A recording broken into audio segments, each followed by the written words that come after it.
ittakhadhu ahbarahum wa ruhbanahum arbaban min dunillah wal masih ibn Maryam wama umiru illa liya'budu ilahan wahida la ilaha illahu subhanahu amma yushrikun. Surah At-Tawbah ayah number 31. Sinabi ng Allah subhanahu wa ta'ala bilang pagbibigay larawan sa mga Yahud at Nasara. Anong sabi? Ittakhadu, ibig sabihin, ang mga Yahud at mga Nasara ay itinuring nila ang mga ahbarahum wa ruhbanahum.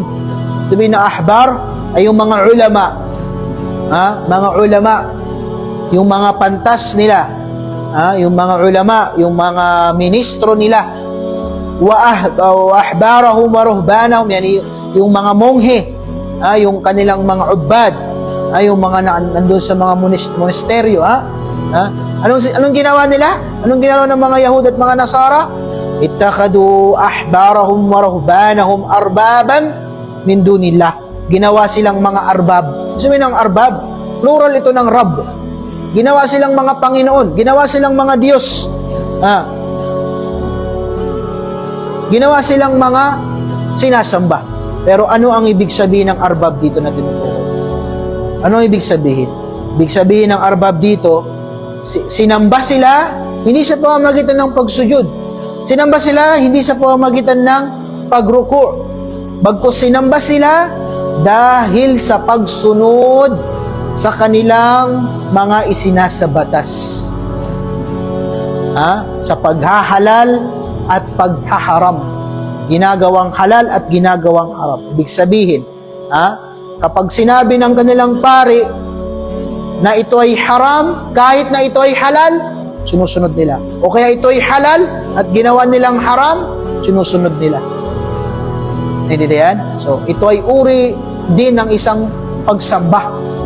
Ito yung tinatawag na syirku fit ta'ah, yung pagtatambal sa pagsunod. Tandahan natin, yung tahlil at yung tahrim, yung pag-ahalal at yung paghaharam ay kabilang yan sa mga katangian lamang nino ng Allah subhanahu wa ta'ala. Walang pwedeng maghalal maliban sa Allah. Walang pwedeng magharam maliban sa Allah. Kaya sino man ang sumunod sa sino mang nilalang sa mga bagay nito, ginawang halal ang haram o ginawang haram ang halal at sinunod mo siya, tiyak na ito ay itinuring na isang Panginoong sinasamba. Naintindihan? Naintindihan natin?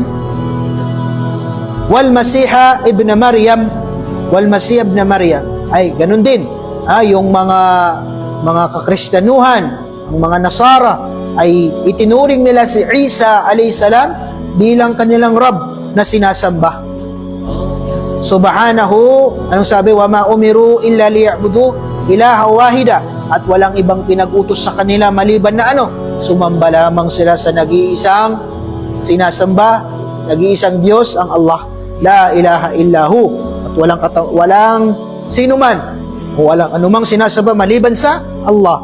Subhanahu amma yushrikun, at luwalhati sa Allah mula sa anumang mga pinaggagawang shirk o pagtatambal ng mga nilalang na ito. So, sa aya na ito, makikita natin na binabalita sa atin ng Allah at pinapaliwanag sa atin na yung mga rijal, sabihin yung mga rijaluddin, tinatawag yung mga tao sa relihiyon, tulad ng mga pari, mga monghe, at kung sino man na kanilang mga hinihirang na mga pinuno, ay sinunod ng mga taong ito. Sinunod sila sa paghahalal at paghaharam. Ginawa nilang halal yung mga hinaram ng Allah, at ginawa nilang haram yung mga hinalal ng Allah. So dito, parang anong ginawa nila? Ibinaba nila, or kumbaga nilagay nila sa isang lugar ang mga nilalang na ito na dapat ang Allah subhanahu wa ta'ala lamang doon. Sa isang katayuan o sa isang katinginan na dapat ang Allah lamang ang nandoon. Naintindihan? Tulad ng ginawa ng mga Nasara kay Isa alayhi salam. Anong ano nila? Ano ang sinabi nila? Na ginawa nilang anak ng Allah. O kaya si Uzair na ginawa nilang anak ng Allah.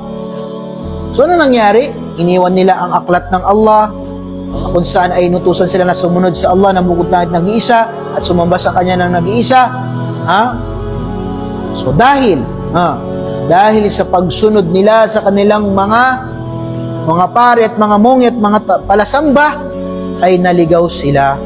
So sa aya na ito, makikita natin na kabilang din sa kahulugan ng tauhid at syahada la ilaha illallah ay ang pagbubukod tangi sa Allah. Saan? Sa pagsunod. Wala kang ibang susundin sa paghahalal at paghaharam malibang kanino? Sa Allah subhanahu wa ta'ala. Naintindihan? Kaya mag-ingat, no? Mag-ingat kayo. Yung mga mahilig magbigay ng fatwa, magbigay ng magpalabas ng mga ahkam na ito'y halal, ito'y haram. Wallahi al-azim, mag-ingat kayo. Ito'y gawain lamang ng Allah subhanahu wa ta'ala. At tayo ay nagpapatupad lamang kung ano ang ginawang halal at ginawang haram ng Allah subhanahu wa ta'ala. Tayo nagpapaabot lamang sa mga tao. Pero kung ikaw ay dahil sa iyong mula, sa iyong sariling pagnanasa, ay ginawa mo ang halal na haram o yung ginawa mong haram ang halal at wala kang mga matibay na katibayan patungkol dito, tiyak na sumalungat ka sa Allah subhanahu wa ta'ala. At lahat ng sumunod sa taong ito ay tiyak na ginawa siyang isang Panginoon na sinasamba, katambal sa Allah subhanahu wa ta'ala.